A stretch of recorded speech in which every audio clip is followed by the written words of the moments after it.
Jadi menurut saya good news lah bahwa Menteri Sosial itu Gus Ipul, ya, dia memang mengurus masyarakat dalam jumlah besar, menengah ke bawah, yang notabene dari kalimat-kalimat yang saya tahu yang muncul di Pupu Fafa itu, rasa-rasanya sih nggak mungkin kalimat seperti itu muncul dari Mas Gibran. Pertama, itu konteksnya internal Partai Demokrat. Itu untuk menghilangkan kesan bahwa di Demokrat itu ada dua matahari. SBY Siapa dan dua AHY. matahari itu? Satu SBY, dua AHY. Tokoh-tokoh kita yang naik pesawat private jet itu kan banyak. Hari ini kan berseliweran. Kami belum pernah, jujur Iya, aja belum pernah gitu gini. Bu Mega ada catatannya naik pesawat berkali-kali, naik pesawat pribadi berkali-kali.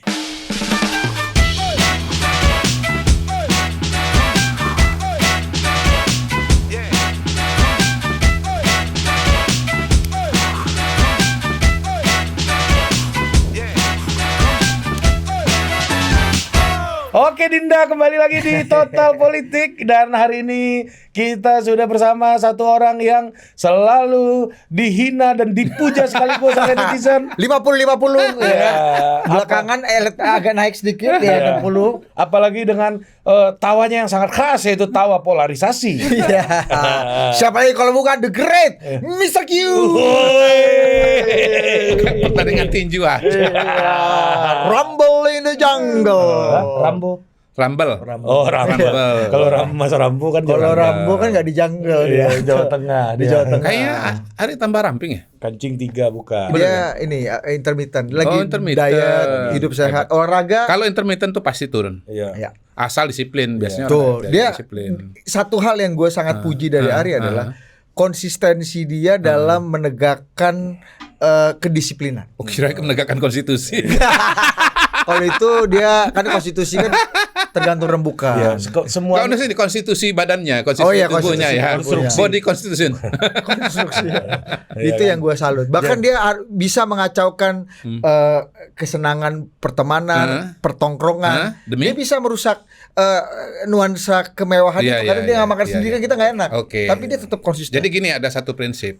If you are hard on yourself, life will be easy on you.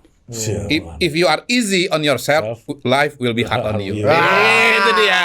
Dan juga Colchester memang, nih kan. iya. Alumni Kita kalau punya Colchester, bos. kita punya pekerjaan, kita punya tugas, kita harus selesaikan.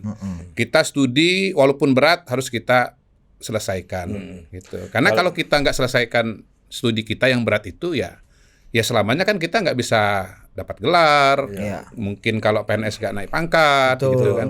Kalau kita nggak tanggung jawab, keras walaupun ngantuk, walaupun capek mengerjakan tugas, ya tugasnya nggak selesai. Betul. Habis itu ya Hard. ya life will be hard on you. Kenapa nggak ada yang datang lagi sama Iya, Anda? tuh kalau- Karena tugas Anda nggak Anda selesaikan dengan baik. Kalau kata penyair Arab Badui itu dia bilang gini, semua terasa ringan bagi mereka yang sedang mencinta. Wah. Nah, ada caranya ya kita kalau mau bisa disiplin atau bisa melalui masa-masa sulit adalah dengan membayangkan situasi di mana ketika yang berat itu sudah berlalu. Gitu. Saya pernah mengalami salah satu momen yang kayak begitu waktu dulu sekolah di Inggris, malam Natal orang liburan, saya tetap kerja. Berat banget karena Kerja di? musim dingin di Inggris. Iya. Di Inggris saya ngambil shift kan kerja malam gitu. Saya bawa sepeda karena bus nggak ada. Rupanya berat banget naik sepeda itu. Nggak kebayang sama saya. Saya baru sadar bahwa kota Colchester tempat saya studi itu pertama naik, gitu, turun, naik, turun. Yang kedua malam Natal itu anginnya kenceng banget. Jadi saya naik sepeda itu dengan melawan angin. Lagi winter Oh, itu ya. dan waktu itu karena musim dingin pakai jaketnya tebal. Bayangkan lebih berat lagi. Ya, jadi singkat cerita begitu nyampe di tengah kota di downtown itu saya masuk angin. Sementara saya harus kerja lagi. Nah, saya terduduk di toko yang tutup ya kan, pada tutup semua kan malam Natal kan. Jadi Boxing Day ya. ya Boxing Day, betul. Jadi saya memotivasi diri dengan cara mengatakan kepada diri sendiri self talk bahwa kamu harus kuat. Kamu bayangkan 10 tahun, 20 tahun dari sekarang, kamu ngelihat dirimu seperti ini, pasti kamu akan tersenyum lebar. Kalau bisa melalui masa sulit ini. 20 tahun kemudian, bagus Mr. Bagus. Iya. Nah, sekarang saya bisa ngomong pada diri sendiri bahwa Ya, Few apa yang moments saya later. envision waktu itu betul-betul terjadi. Saya bisa tersenyum melihat saya yang Nah ini 20 tahun karena yang lalu itu. Mr. Q udah ngomongin soal Inggris ini, jadi saya mau nanya lagi nih. Ada satu cerita, bener gak?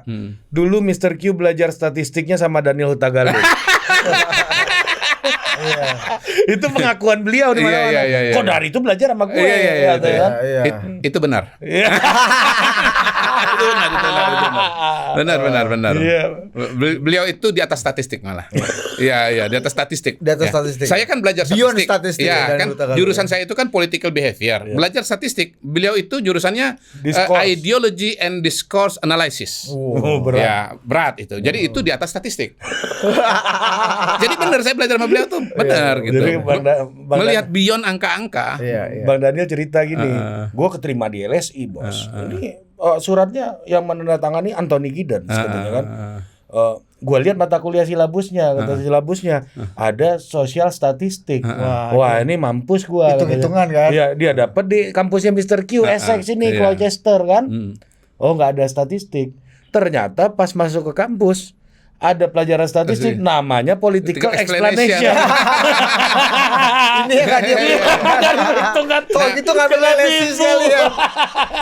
Sebetulnya bukan karena tipu ya, cuman memang kita aja belum paham bahwa di Eropa, di Amerika yang namanya political explanation itu dasarnya semua adalah statistik. Jadi jurusan ilmu politik kalau di Eropa, di Amerika tahun 2000-an awal itu dan jurnal-jurnal itu basisnya semua statistik. Iya. Nah, kita di Indonesia ilmu politik pada waktu itu semuanya kualitatif. Karena pada masa Orde Baru kan yang namanya pendekatan kuantitatif itu tidak berkembang. Pendekatan kuantitatif itu baru berkembang di era reformasi loh, terutama setelah pemilihan langsung. Kenapa begitu? Karena pertama ya pendapat publik itu menjadi penting ya, karena itu adalah demokrasi yang bebas.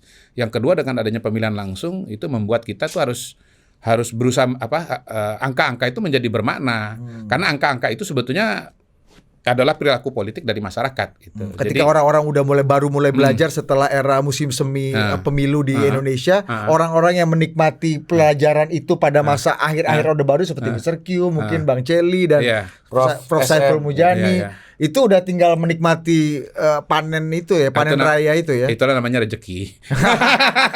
Tapi kamu Bang Daniel datang nggak ke waktu lahiran anaknya Mr. Q?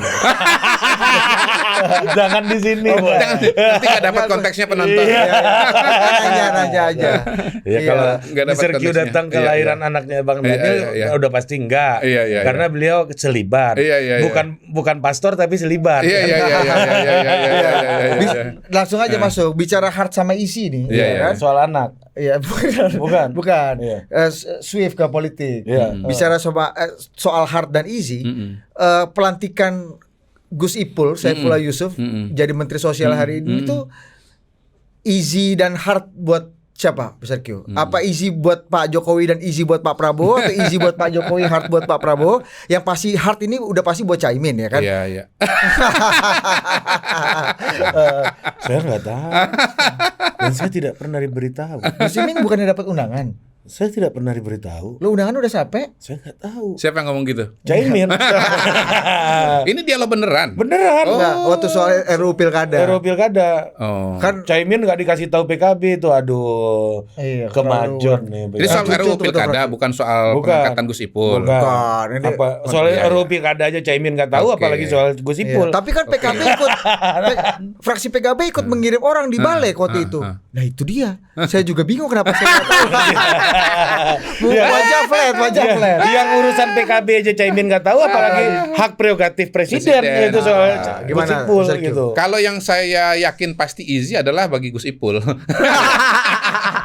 Jadi gini, Gus Ipul ini mungkin nama lengkapnya itu sebetulnya atau nama aslinya itu sebetulnya adalah Saifullah Untung. Bukan Saifullah Yusuf, Saifullah Untung. Karena perjalanan beliau ini apa ya? Jabatan tuh datang kepada beliau. Gampang ya, Iya. maksudnya mudah ya. Iya, mudah. Ini ada alumni gue satu lagi berarti masuk menteri nih. Iya. Gus Ipul. Anak UNAS bos. Satu lagi siapa? Enggak, maksudnya Sepanjang Iya, Gus sejarah. Ipul. Iya. Gus Ipul kan Nambah. udah pernah jadi Menteri PDT Ya, kan. sebelumnya Gus Ipul juga kan. Iya. Berkembang juga. Gus Sama Ipul. Iya, siapa Itu lagi? Saifullah Yusuf itu pernah dulu dia Menteri PDT pertama kali. Iya. Kemudian dia Lepas dari itu jadi wakil gubernur Ya. buat Pak Dekarwo kan, Wali 2 periode kota. loh. 2 periode. Ya, kemudian maju calon gubernur tidak berhasil, tetapi kemudian Wali kota. jadi wali kota gitu. Dan dicalonkan oleh siapa coba? Oleh PKB, oleh Caimin yang notabene adalah lawan politiknya. Jadi saya ingat loh tahun 2000 berapa ya ada Munas PKB di Semarang itu. Itu ya Gus Ipul itu rencana mau maju calon ketua umum. Tetapi semuanya sudah kalah cepat konsolidasi dengan Caimin sehingga kemudian nggak berhasil kan. Tapi pada gilirannya kemudian Caimin mencalonkan Gus Ipul sebagai wali kota Pasuruan. Dan pada hari ini diangkat jadi Menteri Sosial. Dan sebelum jadi Menteri Sosial kan jadi Sekjen PBNU. Masih. Ya, jadi Saifullah Untung namanya ini. Jadi life is easy. Life is easy. Iya. Hardnya bocah ini. Jadi gini, mungkin bagi Gus Ipul itu ada gium tadi itu nggak berlaku. If you hard on yourself, life will be easy on you gitu ya. Kalau Gus Ipul, if you are easy on yourself, life will be easy on you. Berbanding lurus Loh, ya. iya. Coba lihat? Pernah nggak lihat Gus Ipul tuh sedih? Nggak pernah saya lihat Gus Ipul. Kapan kita ketemu dengan dia, pasti dia ketawa juga, ngakak-ngakak gitu. Kita wawancara lah Gus Nggak Ipul. pernah. Coba undang Gus Ipul itu. Iya. Sebetulnya benar nggak teorinya Qadar itu? Life is easy on you because you are easy on yourself. Gitu. Jadi itu seorang Saifullah Yusuf. Beliau ini untung menurut saya nama di belakangnya. Nah, kalau soal Pak Jokowi dengan Pak Prabowo, hemat saya juga easy juga sih. Kenapa? Pertama, posisinya kan memang kosong. Jadi bukan kosongnya karena bukan dalam tanda kutip dipaksa gitu, tetapi karena Risma maju sebagai calon gubernur di Jawa Timur. Jadi posisi itu otomatis kosong. Dan Bu Risma juga sudah mengajukan surat pengunduran diri. Kan pertanyaannya kan siapa yang mau masuk ke sana? Nah, ini Kementerian Sosial itu ngurusin rakyat banyak atau masyarakat banyak. Menurut saya hampir otomatis sebetulnya dicari orang yang mewakili organisasi yang ngurusin rakyat banyak juga. Dan nggak ada organisasi di Indonesia ini yang ngurusin lebih banyak orang. Selain negara ya, ketimbang Nahdlatul Ulama. Karena memang Nahdlatul Ulama ini kalau kita survei, yang mengaku sebagai warga NU itu kan besar sekali. Sampai 45 bahkan 50% dari Ormas Indonesia. ID-nya ya. Iya, Ormas ID-nya. Bagus nih. Ini terminologi baru nih, Ormas ID ya. Baru ini. Jadi selama ini yang dikenalkan istilah Party ID kan. Ini Ormas ID. Tinggi Ormas ID ya. Kenapa kita orang survei nggak kepikiran ya pakai istilah itu ya? Bertahun-tahun survei kita nggak pernah menggunakan istilah Ormas ID. Sumbangan hari ini untuk apa? Penemuan. Karena saya Quotation. nggak pernah survei. Makanya kalau yang survei kan udah sibuk mikirin entry kan. Nggak sempat kasih nama. Iya. Jadi Ormas ID-nya tuh tinggi sekali kalau bicara Nahdlatul Ulama. Dan masyarakat NU itu dikenal memang sebagai mayoritas kalangan grassroots. Ada juga pedagangnya, ada juga kalangan terdidiknya. Tetapi proporsi terbesar adalah kalangan petani, nelayan, wong cilik lah, kira-kira begitu. Jadi saya kira otomatis secara secara konstruksi sosial ini siapa yang cocok jadi menteri sosial? Dicarilah yang memang punya umat yang besar gitu. Nah, setelah ketemu di situ, berarti harus dipikirkan orang yang mewakili organisasi itu.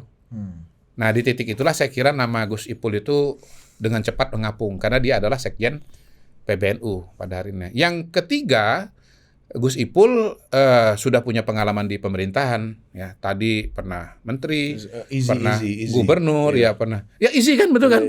Somehow gitu ya. Cerita hidup Gus Ipul itu kok pada hari ini membuat mudah keputusan itu gitu. Jadi ya saya kira baik Pak Jokowi maupun Pak Prabowo itu betul-betul memberikan tempat yang istimewa bagi NU. NU itu spesial lah bagi beliau berdua ini. Baik Pak Jokowi dan Pak Prabowo.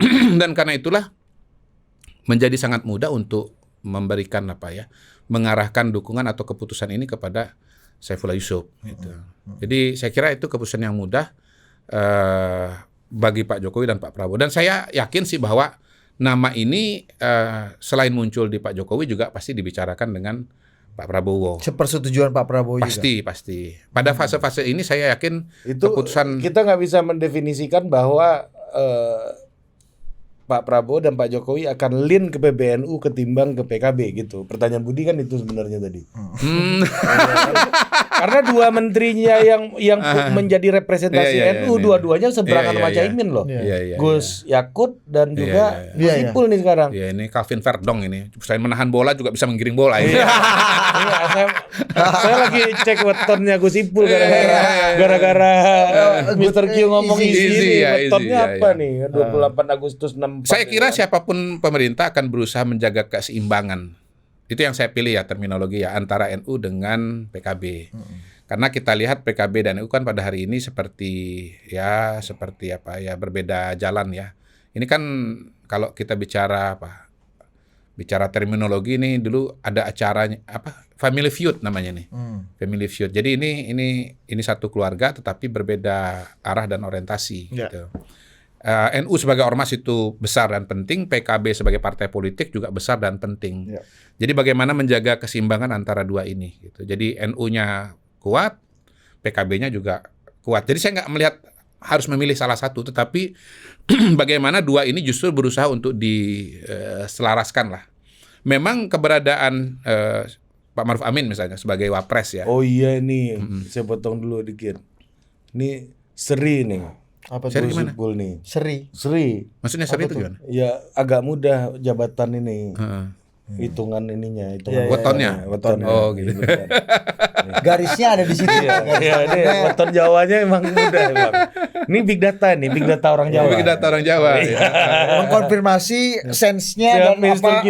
Mr. Q tadi Iya, dan apa namanya kesaksian dan analisa Mr. Q. Nah, silakan Maruf lanjut, Amin lanjut. tadi. Maruf Amin. Jadi Pak Maruf Amin itu kan diangkat jadi majelis syuronya PKB. Iya. Ketua Dewan Syuro. Ketua Dewan Syuronya PKB itu kan menurut saya bagian dari keseimbangan juga, dan nggak mungkin rasanya Pak Maruf Amin bisa ke situ tanpa ngomong sama Pak Jokowi dan ngomong kepada Pak Prabowo gitu. Jadi istilahnya gini, orang pemerintahan diambil oleh PKB, orang NU diambil oleh pemerintah. Iya benar. Iya kan? Benar. Loh, orang pemerintah diambil oleh PKB Wapres. jadi wapres, ya. Orang NU diambil oleh pemerintah jadi menteri. Di situ titik Di situ, keseimbangan di ya. situ keseimbangannya. Iya, PKB sekarang bisa bilang ya, aku punya satu wapres Nah. dan dua Iya. menteri gitu kan. Iya. Dan Pak Prabowo ketemu Pak Maruf Amin, cium tangan bos. Cium tangan, penghormatan kepada orang tua, penghormatan kepada Ulama. ulama, kepada kiai. Gitu. Jadi menurut saya sih nggak main-main bahwa Pak Maruf Amin ada di situ tuh nggak main-main. Jadi ini komitmen Pak Prabowo dan Pak Jokowi menjaga equilibrium ini ya Mr. Q. Karena kan kita lihat Iya. kemarin Muktamar berhasil Iya. SK Kumhamnya juga Iya. udah jalan kan Iya. PKB kan udah di Ya sebetulnya kan begini, kalau satu keluarga besar, kalau bisa kan NU dan PKB itu kan kompak harmonis lah ya. Itu yang terbaik sebetulnya. Tetapi ini kan dua institusi terpisah, dua pengurus terpisah juga, ya, dan tidak bisa di luar kendali siapapun yang jadi presiden untuk dua institusi ini dan dua kepengurusan ini untuk akrab atau tidak akrab, gitu loh. Sehingga yang terbaik kalau situasinya sudah begini ya tinggal menjaga keseimbangan saja. Nanti mereka akan menyatu atau harmonis lagi atau tidak, wilayahnya bukan di kita istilahnya. Wilayahnya bukan di presiden, wilayahnya di dua institusi itu dan dua kepengurusan itu. Ya, dan dia mau ngomong apa lagi? Antara Imin dengan Ipul ini kan sepupu, Bos. Ini family feud secara kelembagaan dan secara garis darah. Secara kelembagaan, secara garis darah. Ini betul-betul family feud. Kalau kakak sama adik berantem, kita mau ngomong apa? Kita sama kakak harus baik, sama adik juga harus baik, kan begitu kan? Itu aja yang bisa dilakukan. Ini kakak adik kelahi, abis itu dua-duanya nanya ke Pak Jokowi. Minta tolong kan? Iya, minta tolong dua-duanya. Iya. Jadi menurut saya good news lah bahwa Menteri Sosial itu Gus Ipul, ya, dia memang mengurus masyarakat dalam jumlah besar, menengah ke bawah, yang notabene ya penerima bantuan dari Kementerian Sosial itu aku yakin ya sebagian itu adalah bahkan sebagian besar adalah Nahdlatin. Gitu loh. Sehingga kemudian kalau ya orang NU sebagai Menteri Sosial, ya mudah-mudahan memang menjadi tepat sasaran. Kenapa? Ya Kementerian Sosial punya DTKS kan, punya daftar penerima. Ya itu mungkin nanti bisa di cross check dengan data yang dimiliki oleh Nahdlatul Ulama gitu loh. Bahkan Nahdlatul Ulama juga mungkin bisa saling meng-cross check dengan Kementerian Sosial. Ya, sehingga datanya menjadi lebih akurat karena sumber kontrolnya jadi dua, data dari Kemensos, data dari Nahdlatul Ulama. Mudah-mudahan Nahdlatul Ulama punya punya data ya. gitu. Tinggal di mix and match ya. Iya, kayak gitu. Karena NU ini kan sering dianggap lemah pada sisi manajerial Administrasi dan dan organisasi gitu loh. Iya. Karena terlalu demokratis dan tersebar gitu. Organisasi tradisional. Iya, tersebar. Iya, jadi institusi pendidikannya tradisional, mungkin kegiatan ekonomi juga dominan tradisional. Jadi NU ini Banyak dari yang jumlah tidak tercatat, banyak yang tidak tercatat. Betul, Jadi- belum tercatat, belum terakumulasi gitu. Karena itu saya ngomong di keluarga sendiri ya. Di NU juga saya ngomong sih. Mbok itu, ini mohon maaf nih kalau jadi pro kontra ya. Takut disalahpahami juga, tapi nggak apa-apa lah. Saya ngomong sama keluarga, sama bahkan di forum di NU pernah saya juga ngomong gitu. Mbok, yang Nahdlatul Ulama ini jangan semua sekolah agama, jangan semua ke IAIN. Mbok sekolah Akunting fakultas gitu. ekonomi, Iya. akunting, saya bilang gitu, teknik, IT gitu. Ahli statistik aja kayaknya cuma Mas Hasan yang melihat ya. Hasan Iya udah gitu ahli. loh. Supaya apa? Supaya bisa membangun organisasi dengan pendekatan, maaf ya, lebih kuantitatif misalnya. Jadi jangan semuanya belajar agama gitu. Itu surplus tuh Tapi sih. Iya. udah mulai disadari kan. Sudah. Udah Jadi misalnya mulai, gini, di UI itu berdirilah PMI, PMI ya. ya. PMI dulu. Nah, yang berdiri PMI itu kan siapa yang memulainya? Gus Yakut sekarang Menteri Agama, Nusron. bareng dengan Nusron Wahid yang sekarang di DPR, di Golkar gitu. Dan ada komunitas NU Circle namanya Mas Gatot itu inisiatornya dan pengurusnya. Itu untuk menghimpun orang-orang NU yang sekolah negeri ada di perkotaan Ya, gitu ya, ya, untuk ya bagaimana supaya NU ini ya arus modernitasnya itu juga Makin berkembang dan dikembangkan. Jadi bukan hanya di sekolah-sekolah tuh kampus-kampus agama Iya, kalau aja gitu. kalau kan. yang Muhammadiyah kan kita nggak usah ngomong. Iya. Iya, dia bikin universitas kok. Iya, benar. Iya. Nature-nya emang begitu. Iya. Tapi kalau Udah bikin NU sekolah, nalurinya bikin IAIN Iya. Iya, iya, iya. itu.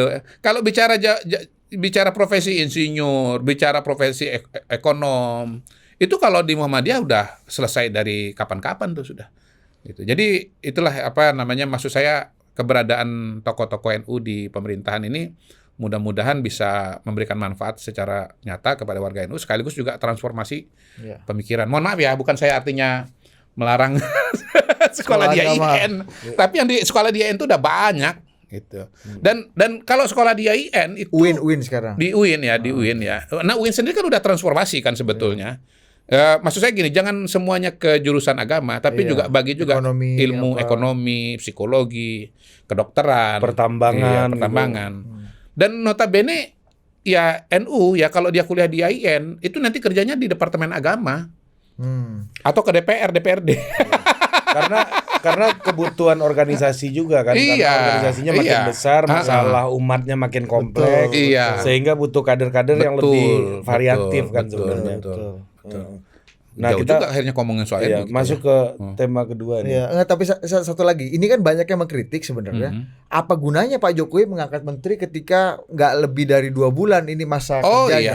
Nah, Kalau- ini gimana? Ini apakah memang Pak Jokowi pengen memaksimalkan hak prerogatifnya untuk bagi-bagi jabatan satu, atau membentuk equilibrium tadi, atau yang kedua sebenarnya ada anggapan juga Mr. Q, ini Pak Jokowi kesannya mengunci Pak Prabowo nih. Ya. Dengan nama Gus Ipul ini kan Iya, iya. agak nggak enak juga Sekjen Iya. PBNU hanya ditempatkan Iya. 1 bulan di Iya. di kementerian itu gitu, tanpa Iya. dipilih lagi oleh Pak Satu Prabowo. pasti lebih bagus kalau definitif ya ketimbang PJ kan. Kalau PJ itu kan merangkap-rangkap. Kemarin kan dirangkap oleh Menko Kesra kan. Ya, itu yang pertama. Yang PMK. kedua, PMK. Menko. Kayak surat Iya. itu terakhir Yusuf Kala. Itulah slash. Iya. Ya. Saya mohon maaf, nyebutnya lebih gampang. Iya. Budi Menkominfo masih Kementerian Penerangan. Yang kedua sih mudah-mudahan atau logikanya kalau pakai kerangka waktu ya, kerangka keberlanjutan, sebetulnya ya ditunjuk jadi Menteri Sosial sekarang tentunya kandidat sangat kuat untuk Menteri Sosial berikutnya. Jadi nanti melanjutkan aja. Dan anggaplah begitu bahwa sekarang dilantik sebetulnya ini bagian dari proses transisi gitu, proses adaptasi. Jadi memanfaatkan kekosongan yang ada ini untuk transisi bagi jabatan Menteri Sosial yang berikutnya. Jadi nggak ada istilah adaptasi lagi setelah dilantik jadi kabinetnya, jadi menterinya Pak Prabowo dan Mas Gibran. Tetapi adaptasinya itu sekarang. Iya. Gitu. Jadi ini sama nggak seperti waktu itu Mr. Q bilang Bang Hasan dan Angga Iya, Raka, iya, misalnya iya, ini iya, iya. proses Tommy Jiwandono Iya, ini proses magang Iya, boleh di dibilang posisi begitu. itu. Boleh Ini dibilang magang begitu. juga berarti? Boleh dibilang begitu. Boleh dibilang begitu. Jadi ini bagian dari proses transisi yang dilakukan oleh Pak Jokowi dan kepada Pak Prabowo. Dan karena itu, seperti saya bilang, ini satu paket. Jadi ini ACC-nya 2 orang ini, Pak Jokowi dan Pak Prabowo. Current presiden dengan the coming presiden. Gitu. Jadi nggak ada istilah menyandera segala macam, nggak ada. Karena ini kan by consent atau approval dari 2 orang yang pada hari ini menjadi pilar pemerintahan kita, Pak Jokowi dan kepada Pak Prabowo. Gitu. Ya bisa aja dikembangkan, ini mengunci segala macam sih, tergantung tesisnya ya dan perspektifnya. Tapi keinginan ini ya. iya, keinginan dari Naratornya. yang oposisi atau yang nggak happy lah dengan pasangan itu. Tapi dalam kacamata yang lain, sebetulnya justru ini bagian dari kekompakan Jokowi dengan Prabowo. Bagaimana Pak Jokowi menyiapkan orang yang kemudian akan menjadi menterinya Pak Prabowo. Kan bisa juga kacamatanya begitu. Oke. Kita masuk ke yang kedua nih. Betul. Yang netizen rame juga ini soal Fufu Fafa ini loh. Ya kan, soal apa, bahwa Pak Prabowo mau aja sih kok wapresnya ya dituduh kan Fufu Fafa ini Mas Iya. Gibran gitu ya. Iya, iya, iya. Dituduh Ya, nyerang Pak Prabowo kayak Iya, gitu dan sampai Menkominfo juga menanggapi kemarin, Bang Muni bilang wah ini bukan Mas Gibran. iya, iya. Terus siapa Pak? Ya, lagi kita dalami. Sedang saya cari tahu kan Iya, Bang Muni kan. Nah gimana Mr. Q ngelihat? Ya pertama sederhana aja. Ya kalau betul bahwa itu bukan Mas Gibran kan berarti semua ini kan adalah hoax ya. Ini otak-atik gatuk kan. Ini Mas Gibran, ini Mas Gibran. Saya nonton tuh ada di salah satu YouTube itu. Ini Mas Gibran ngomong begini, ngomong gini, ngomong begini. Kutipan dari Fufu Fafa itu yang isinya kasar-kasar semualah gitu. Tapi kalau betul ini bukan dari Mas Gibran, berarti kan sama sekali tidak ada dasarnya mengaitkan dengan Mas Gibran gitu. Yang nulis orang lain kok Mas Gibran yang dituduh. Saya baca juga Andrew siapa ya? Pendiri Kaskus ya. Ini kan Kaskus ya. Akun Kaskus ya. Dia bilang ya it can be anybody, dia bilang. Nggak bisa dikonfirm karena pada masa itu mudah sekali membuat akun, nggak perlu memasukkan nomor, cukup akun email saja gitu. Jadi kita tahu bahwa di dalam media sosial anonimitasnya kan tinggi ya, terutama di masa lalu. Sehingga kemudian ada yang namanya akun alter ya dan yang lain-lain. Zaman-zaman trio macan lagi iya, top nih ya. Iya, kan memang begini. Anonimitas membuat orang itu kehilangan tanggung jawab. Ketika sudah tidak ada tanggung jawab, maka kemudian dia sembarangan aja ngomong gitu. Termasuk yang namanya hoax. Ya kita nggak usah ngomong 2019 lah. Pada hari ini pun ketika syarat-syarat untuk membuat akun sudah semakin ketat, nyatanya tetap banyak kan akun-akun hoax. Pada hari ini akun hoax yang menyebut bahwa saya itu sudah mengetahui hasil pemilu kan nggak ditangkap juga, nggak diproses juga. Dan setahu saya akun itu tetap aktif kok. Tetap memproduksi konten-konten yang selalu menyerang dan mengeluarkan hoax, nggak mudah juga pada hari ini gitu loh. Apalagi kalau kita bicara akun masa lalu yang jauh lebih mudah untuk membuat yang syarat-syaratnya jauh lebih ringan dibandingkan dengan sekarang ini gitu. Nah itu satu ya. Yang kedua, kalaupun misalnya ada kritik-kritik atau serangan-serangan politik dari si X ya kepada Y pada masa lalu yang memang notabene pada waktu itu berbeda posisi, ya rasanya wajar-wajar aja kok. Namanya juga lagi tempur, lagi bersaing. Kalaupun itu benar Mas Gibran. Kalaupun misalnya benar, ya. Ya lepas dari soal kalimat-kalimat bahwa itu kasar ya. Kalau kasar atau melanggar asosial tentu kita tidak bisa maafkan. Tetapi kalau saya yakin melihat dari kalimat-kalimat yang saya tahu yang muncul di Fufu Fafa itu, rasa-rasanya sih nggak mungkin kalimat seperti itu muncul dari Mas Gibran gitu. Kita kan bisa ngukurlah kepribadian orang seperti apa, kemudian komunikasinya seperti apa. Gitu. Rasanya nggak mungkin kalimat-kalimat serendah itu keluar dari Mas Gibran. Ya paling beginilah, misalnya gini, kalau soal beda-beda posisi, beda-beda pendapat gitu ya. Ya Mas Bahlil misalnya, Pak Bahlil misalnya, itu kan pernah ada keluar juga rame kemarin setelah dia terpilih sebagai ketua umum Golkar, ada adegan dia siap presiden gitu. Nah, ada yang mengatakan bahwa wah Bahlil sudah punya ambisi jadi presiden. Nggak begitu, konteksnya nggak begitu. Konteksnya pada waktu itu Pak Bahlil menjadi relawannya Pak Jokowi. Lalu kemudian pada waktu itu ada adegan Pak Prabowo disalamin oleh punawirawan itu ya. Iya, siap presiden disampaikan kepada Pak Prabowo gitu. Dengan dasar bahwa menurut hitungan timnya Prabowo menang kan gitu kan gitu. Nah, itu diparodikan oleh relawan Repnas yang ketuanya adalah Bahlil. Tapi itu kan konteksnya atau settingnya pada masa pertarungan. Ketika sekarang konteksnya sudah sangat berbeda, Pak Prabowo bukan lagi lawan Pak Jokowi tapi menjadi bagian dari Pak Jokowi.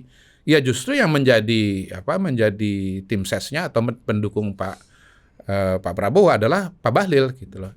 Saya kira semua paham dan mengerti kok soal perbedaan posisi, perbedaan sikap dan perbedaan argumentasi. Tapi kan gini, Mr. Q, kalau saya membacanya, ini bukan hanya soal yang seperti Mr. Q bilang tadi soal akun, soal itu praktek teknis depan layar lah gitu ya.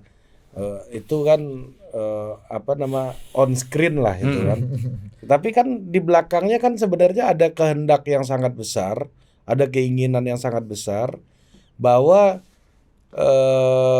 perkelahian dan hubungan yang panas antara Pak Jokowi dan Pak Prabowo ini harus dikondisikan, harus dieskalasi. Oh iya, justru itu makanya kita menjelaskan ini karena kita paham motivasinya, modus operandinya kita paham. Ini kan modus operandinya kan sudah beberapa waktu ini selalu berusaha untuk memecah hubungan baik antara Pak Jokowi dengan Pak Prabowo dan antara Pak Prabowo dengan Mas Gibran gitu. Karena Pak Jokowi sudah mau selesai, kemudian Pak Jokowi juga mau dipecah dengan Pak Prabowo selama ini gagal. Ini kan ada upaya baru untuk memecah Prabowo dan Gibran gitu, supaya Pak Prabowo-nya ya ilfil kepada Mas Gibran. Itulah. Itu kan bagian dari upaya memecah belah. Dan karena itulah perlu dijelaskan konteksnya. Pertama bahwa itu akun sudah dijelaskan oleh Menkominfo, sudah dijelaskan oleh pendiri Kaskus. Bukan Mas Gibran, itu satu. Yang kedua, kalaupun misalnya Mas Gibran, konteksnya adalah perbedaan sikap politik atau posisi politik pada waktu itu. Nah, tapi motif utamanya apa sih orang mau mendorong perkelahian antara Pak Jokowi dan Pak Prabowo hari ini? Kita tahu Pak Jokowi udah mau habis gitu kan. Yang mana kalau Pak Jokowi habis dengan otomatis ya pengaruhnya ya akan berkurang dengan sendirinya tanpa harus berkonflik atau apa gitu ya. Tapi apa logiknya apa sih? Satu, ada yang mau mendekat kepada Pak Prabowo.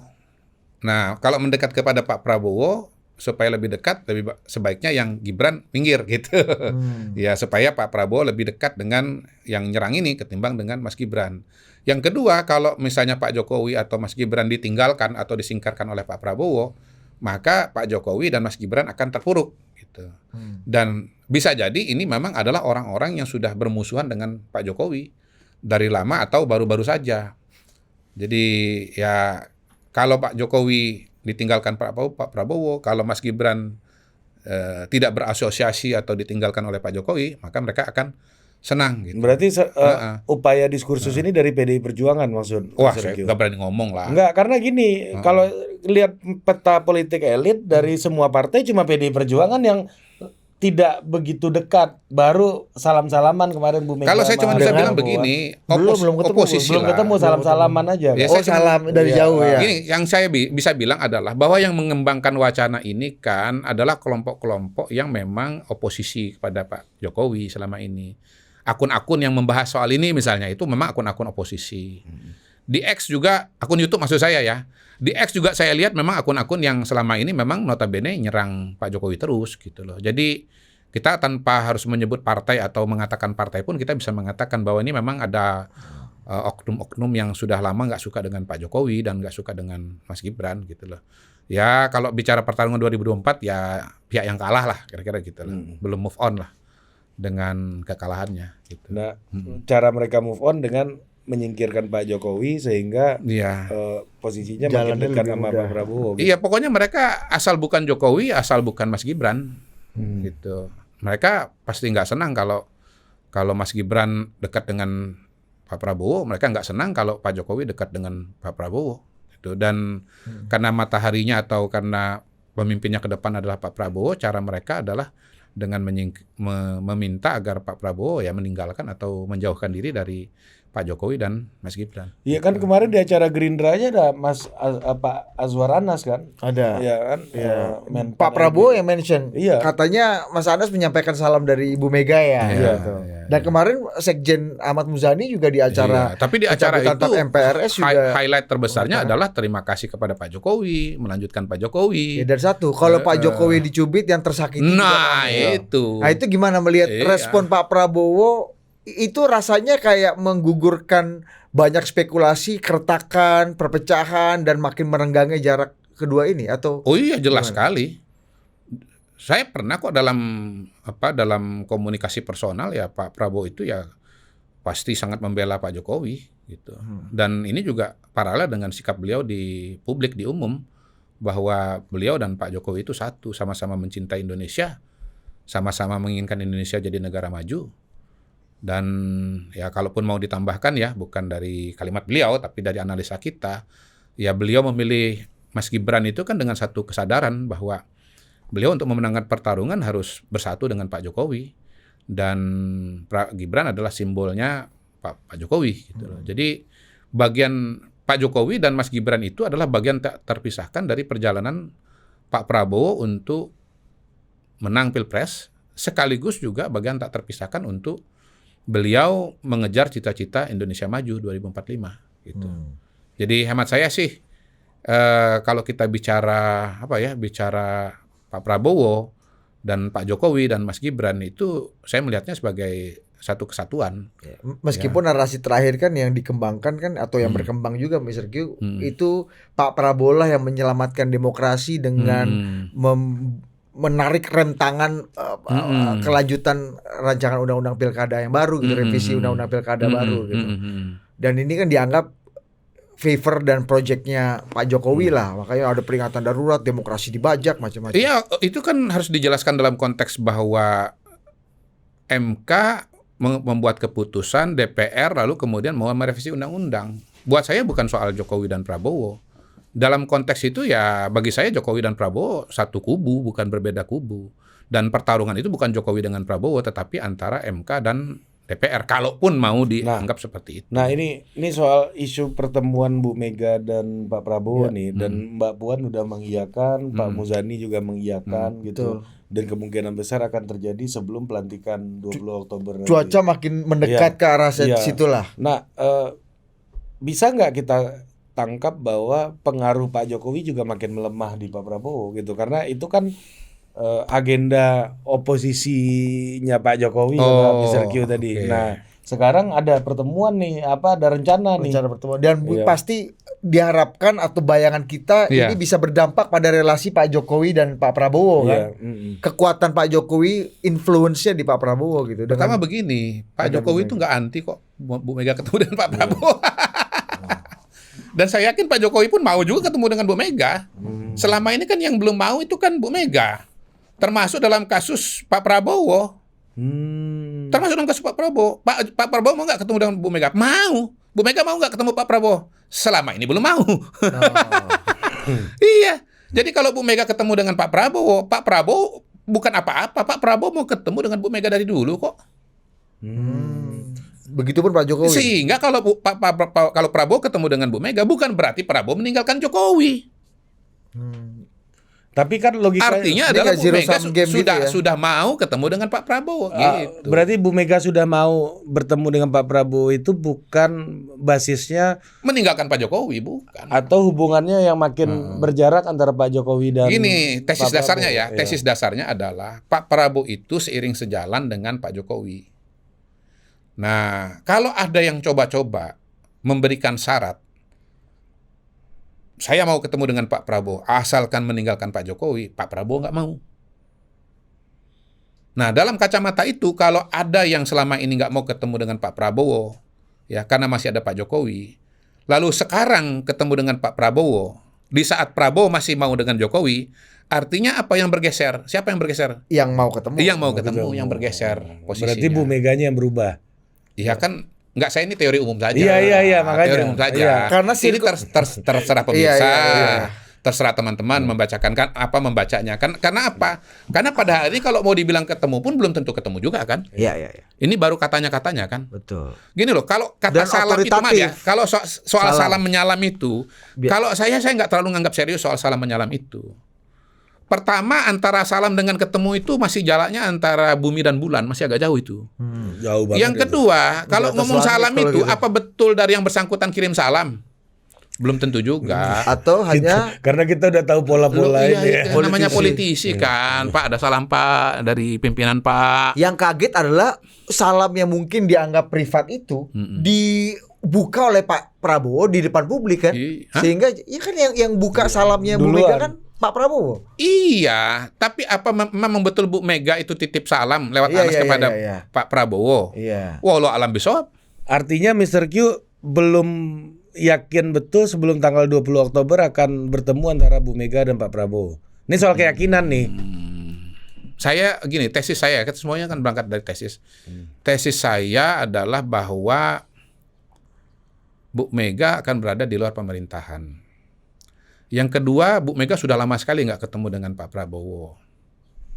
Jadi dengan dua dasar itu sebetulnya probability-nya nih ya. Probability-nya nih. Ini orang political behavior ya, bukan orang ideology and discourse analysis ya. Iya. Kalau ideology and discourse analysis itu kan analisanya bisa lari ke sana kemari. Tapi kan bisa langsung staf sus menteri. Bisa ke sana kemari dia. Kalau kita ini kan linear aja. Orang political behavior, orang statistik itu linear ya. Nah, kalau pakai linear, maka pertemuan itu tidak terjadi. Tapi kalaupun terjadi, hemat saya wilayahnya itu wilayah kebangsaan. Wilayahnya menjaga persatuan kesatuan. Wilayahnya silaturahmi. Apakah kemudian berarti bahwa PDI akan masuk ke dalam pemerintahan? Belum tentu. Iya. Apakah kemudian masuk pemerintahan lalu harus meninggalkan Pak Jokowi? Rasanya enggak gitu. Kenapa? Saya percaya bahwa Pak Prabowo kalau ada term and condition, tinggalkan Jokowi, tinggalkan Gibran, rasanya tidak akan dilakukan oleh beliau. Dan Mas Gibran kan udah terlanjur satu tubuh dengan Pak Prabowo sekarang kan, wakil presidennya. Mau gimana lagi? Banyak lah argumentasinya untuk. Tapi karena gini Mas Q, circumstances-nya berurut-urut misalnya. Ketika Ibu Mega memutuskan untuk tidak memberikan rekomendasi kepada Mas Anies dan memilih Pak Pram. Ini udah 1-0 nih, dianggap ini calon yang bisa menjadi Menurut saya itu jembatan. nggak ada hubungannya dengan konstelasi politik nasional itu murni hatinya Bu Mega. Nggak ada bergen di situ bahwa Pak Pram tuh orangnya Pak Jokowi dengan dan tidak Pak mencalonkan Prabowo. Anies atau Bu Mega akan ketemu dengan Pak Prabowo atau gabung dengan pemerintahan dengan Pak Prabowo dengan syarat tidak mencalonkan Anies, nggak ada itu. Itu semata-mata bahwa Bu Mega nggak srek dengan Anies gitu. Itu aja. Padahal Mas Anies datang di lahiran anaknya Dan- Mas Pram kan.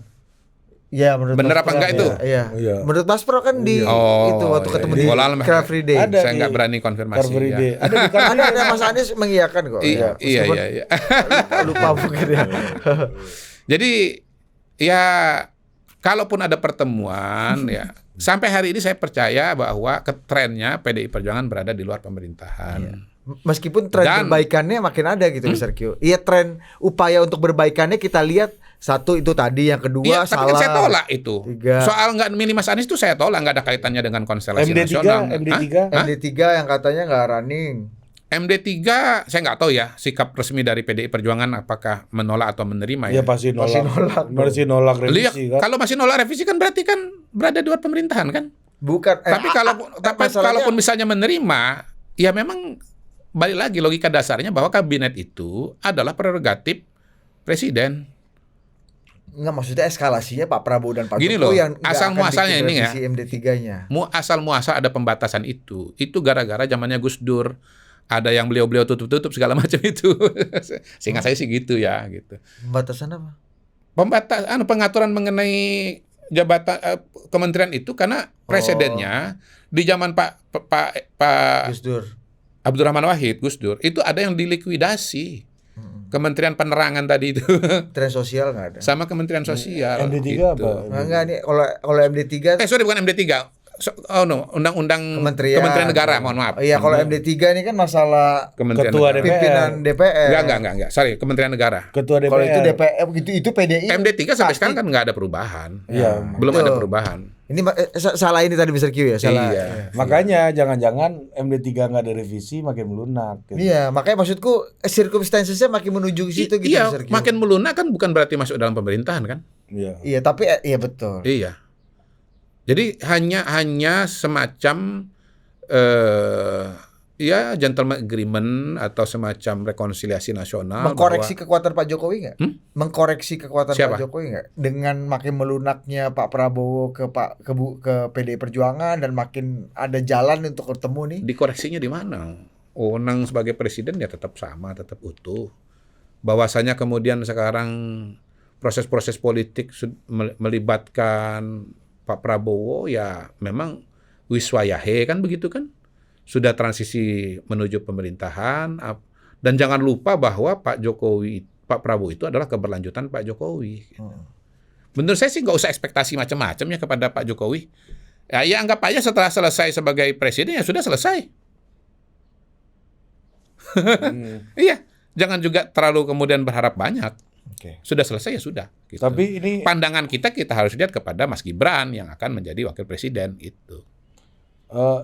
tapi ini ada yang menarik juga nih dari Ketua Majelis Tinggi Partai Demokrat Pak Pak SBY. SBY ya, soal matahari kembar di Ya. politik atau Oh, kehidupan bernegara. Ya. Gitu kan. Nah, saya punya keyakinan untuk misi besar yang akan dilakukan Demokrat sekarang adalah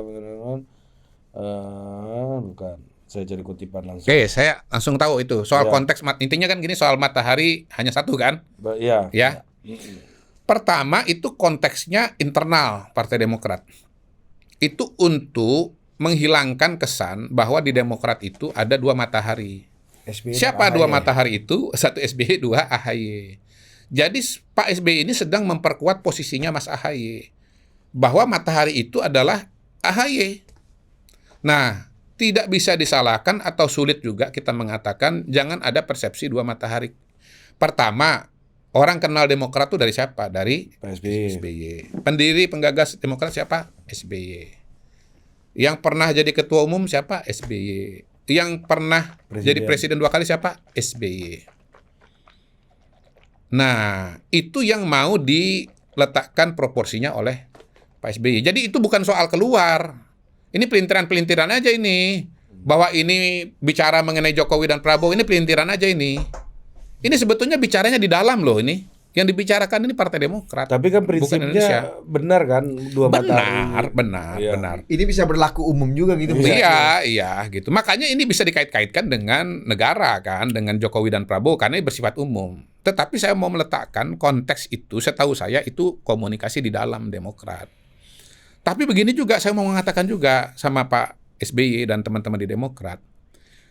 Orang bicara matahari kembar atau tidak, itu juga tergantung bagaimana pengaturan wewenang di dalam ADART partai.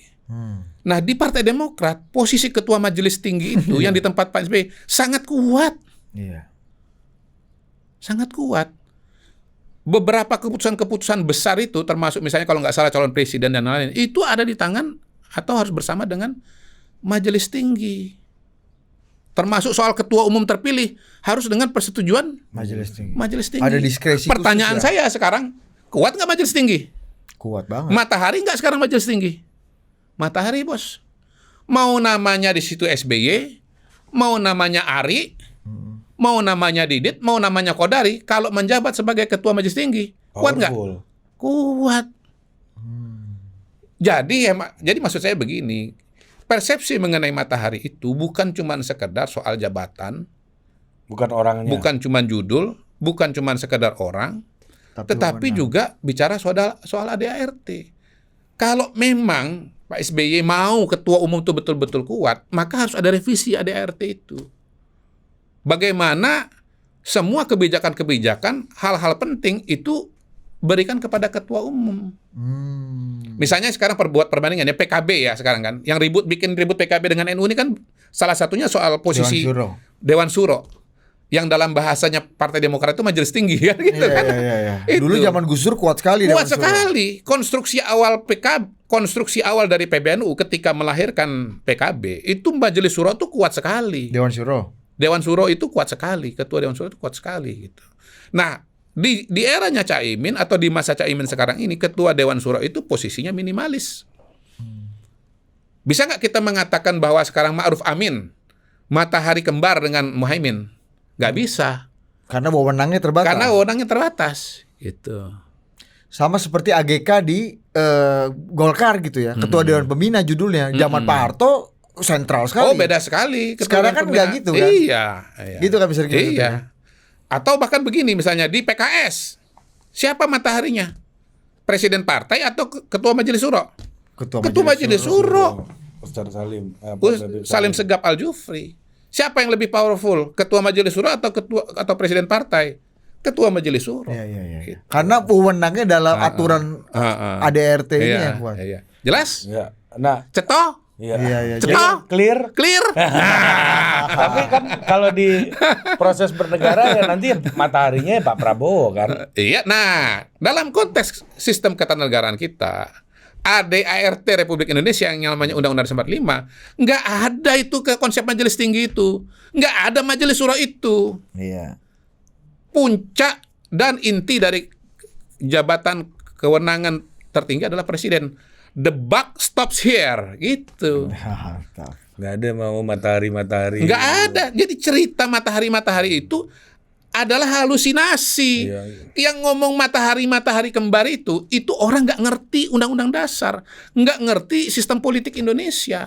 Jadi kalau masih ada ngomong matahari kembar, mohon maaf, sederhana aja, orang itu oon. Jangankan kembar. Mau dia filsuf, ya kan?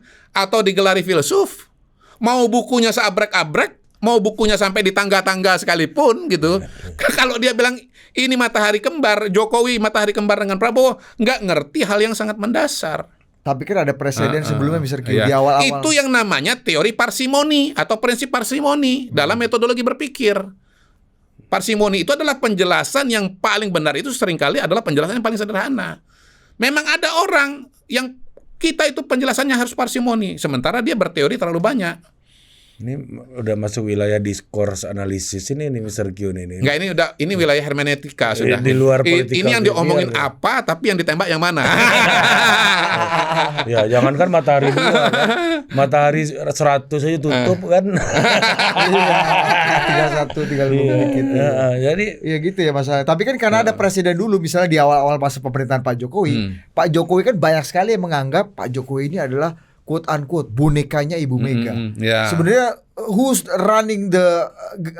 who's govern the republic Ibu Mega, gitu kan. Bahkan ada istilah petugas partai itu makin menguatkan tesis seperti itu. Dia ada presiden sebelumnya gitu, Mas Sergio. Iya. Ya, itu kan karena orang nggak melihat sampai ke dalam gitu. Kalau melihat ke dalam, ya sebetulnya ya matahari ya Pak Jokowi gitu. Bahwasanya kemudian ada yang merasa atau ngelihat bahwa Pak Jokowi itu disetir, dipengaruhi oleh sosok yang lain, ya itu kan karena pinter-pinternya Pak Jokowi aja. Geng, ya. Bikin sur ini ya. Barang itu jalan terus, iya. Saya catat. benar kamu. Iya. Kayaknya kan. Ada isu lain? Private jet. Orang komplain sama gua. Ya. Nggak pernah bahas private jet, padahal gua di Bang Sulpan pernah bahas private jet, di sini juga pernah. Ente aja nggak dengerin kan. Kita mau tanya lagi. Gimana Mas Sergio melihat? Jadi yang sampai saya KPK, tahu ya, yang segala saya macam. tahu ya. Pertama begini, itu pesawat punya pribadi, Bukan punya perusahaan. bukan punya perusahaan. Punya pribadi. Bahwasanya kemudian dia atas nama bank itu, ya sebetulnya itu pribadi. Kalau pesawat-pesawat yang 3 yang milik si grup itu semua udah dijual. Jadi ini kayak misalnya Ari punya mobil, ya, mobil Innova misalnya gitu. Ya milik Ari, bukan milik perusahaan. Gitu. Nah, yang kedua, Mas Kaisang itu naik pesawat itu nebeng, numpang. Diajak ikut pesawat itu. Sama kurang lebih kayak Pak Mahfud diajak oleh Pak JK. Pak Mahfud kan juga naik pesawat private jet kan. Terus beliau mengatakan, saya sering diajak oleh Pak JK. Nah, yang di foto beredar Pak Mahfud naik pesawat private jetnya Pak JK, itu mereka mau berangkat ke Makassar, acara Kahmi. Karena kebetulan ada tujuan yang sama, ya diajak. Pesawat private jet itu misalnya isinya 8. Ngangkut 4 orang, 3 orang, 8 orang sama aja biayanya. Gitu. Jadi pemilik pesawat ini adalah temannya Mas Kaisang. Teman main apa? FIFA segala macam dan seterusnya. Ya kayak barangkali saya barangkali dengan Bang Jeffrey lah misalnya. Bang Jeffrey tinggal di Singapura. Bang Jeffrey punya private jet. Kalau saya mau ke Singapura, kebetulan Bang JG mau pulang ke Singapura, waktunya kurang lebih sama atau bisa menyesuaikan. Saya yang menyesuaikan tentu ya, bukan? Iya kan, gitu kan. Misalnya saya mau berangkat tanggal 18, Bang Jeffrey bisa mau berangkat tanggal 19. Ya saya menyesuaikan lah dengan tanggal berangkatnya Bang Jeffrey. Ya saya ikut aja sama Bang Jeffrey gitu.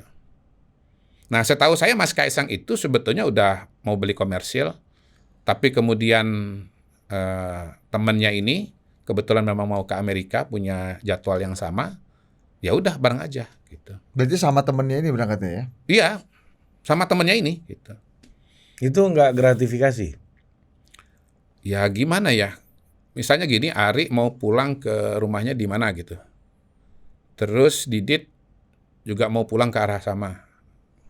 Terus Didit, gue ikut dong. Atau justru Ari yang nawarkan, Dit ikut gue aja. Gratifikasi nggak? Temen kan? Orang gini, di kalangan ini mungkin sederhananya begini, karena ini naik pesawat jadi rame. Kebetulan juga munculnya kan pada saat demo-demo mahasiswa di DPR kan, gitu. Kalau nggak lagi demo-demo mungkin nggak seramai ini. Gitu. Nah, kalau saya ibaratkan dengan perjalanan pakai mobil, menurut saya sih kita semua, masyarakat semua udah sangat terbiasa tuh dengan ikut teman, nebeng teman, gitu. Tapi kan mobil kan harganya kan nggak 8 miliar sekali perjalanan. Loh iya, betul. Itulah makanya kemudian ini menjadi kabut sutra ungu. Judul film zaman dulu. Kabut sutra ungu nih. Kita tuh dikacaukan karena ini pesawat yang harganya tuh mahal gitu. Tapi sesungguhnya ini sesederhana seperti orang pakai mobil saja pulang dari satu titik, misalnya dari Jakarta ke Bekasi misalnya gitu. Ini kan jadi kabut sutra ungu kan karena private jet, kemudian dari Jakarta ke Amerika, perjalanan yang sangat jauh. Gitu. Tetapi kita nggak boleh lihat itu, kita lihat inti persoalannya bahwa orang punya pesawat milik pribadi, dia mau ke Amerika, lalu kemudian ada kursi kosong, dia tawarkan. Sesederhana seperti saya, Bang Jeffrey, pulang dari Jakarta ke Singapura, karena rumahnya di Singapura sana. Lalu kemudian saya kebetulan mau ke Singapura juga, ya saya ikut dengan beliau. Pesawat beliau itu kapasitas berapa? 6 orang kalau nggak salah. Ya kalau ada slot misalnya 1 ya saya jalan. Kalau saya mau bawa staff, kalau slotnya ada 2, berdua. Tapi kalau misalnya kemudian slotnya cuma ada 1, saya mau bawa staff, nggak bisa. Pernah saya mau ikut, boleh nggak saya ajak staff 1? Wah, nggak muat, udah penuh. Gitu. Sesederhana itu.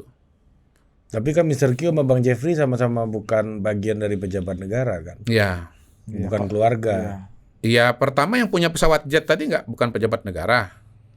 Kedua, Mas Kaisang juga bukan pejabat negara. Tapi kan keluarga. Iya, dianggap ini juga melayani dugaan gratifikasinya kan karena ini satu keluarga dengan presiden sama dengan melayani. Nah di situ kepada presiden ya silakan keluarga. aja kalau memang kemudian ada apa istilahnya itu ada ada korupsi di situ, misalnya antara pemilik pesawat ini dengan Pak Jokowi gitu. Tetapi kalau saya melihatnya ini pertemanan.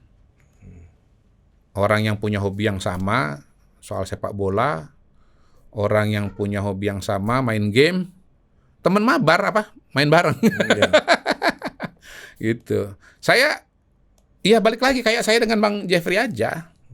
Bahwa kami ini berteman, dia punya pesawat, dia mau ke satu arah dan saya kebetulan juga mau ke sana, ya saya ikut saja gitu.